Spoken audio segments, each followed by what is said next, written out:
Human metapneumo virus বা HMPV নিয়ে বিবৃতি জারি চীনের। আতঙ্কিত হওয়ার কারণ নেই, তীব্র শীতেই বাড়ছে সংক্রমণ। বিবৃতিতে দাবি বেজিং এর। 2020 সালের মতো এবারেও কি তথ্য গোপনের পথে চীন? প্রশ্ন তুলছে বিশেষজ্ঞ মহল। চীনের পরিস্থিতির উপর নজরদারি চলছে। আতঙ্কিত না হওয়ার বার্তা কেরলের স্বাস্থ্যমন্ত্রী বিনা জর্জেরও।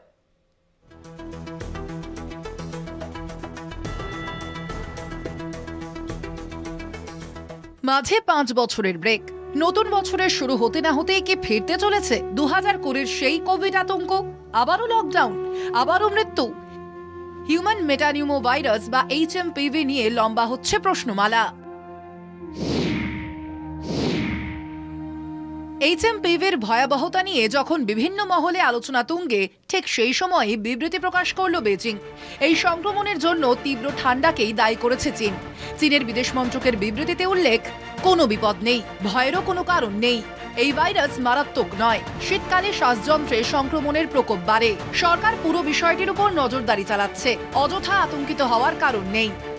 চীনের বিবৃতি নিয়ে এখানেই উঠছে প্রশ্ন, উঠে আসছে চীনের তথ্য গোপনের প্রসঙ্গ। কারণ 2020 সালে কোভিড সংক্রমণের খবর বেমালুম চেপে গিয়েছিল বেজিং। তবে কি এবারেও সত্য গোপন করতে মরিয়া চীন?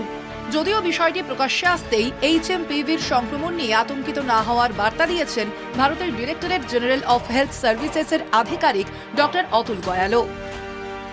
कुछ लोगों में फ्लू जैसे सिम्टम्स हो सकते हैं, खासकर जो बहुत बूढ़े लोग हैं या बहुत 1 साल से कम उम्र के बच्चे हैं।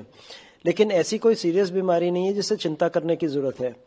इन दिनों सर्दी के दिनों में रेस्पिरेटरी वायरस इन्फेक्शंस होते हैं और हमारे हॉस्पिटल्स और इंस्टीट्यूशंस इनको हैंडल करने के लिए तैयार हैं।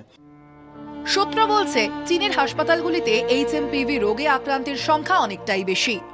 সর্দি, কাশি, জ্বর, গলায় ব্যথা নিয়ে অনেকেই চিকিৎসা করাতে ছুটছেন হাসপাতালে। সত্যিই কি শীতকালীন রোগ, নাকি কোভিডের মতোই আবারও অতিমারীর আকার ধারণ করতে পারে HMPV? উঠছে প্রশ্ন। কলকাতা টিভি।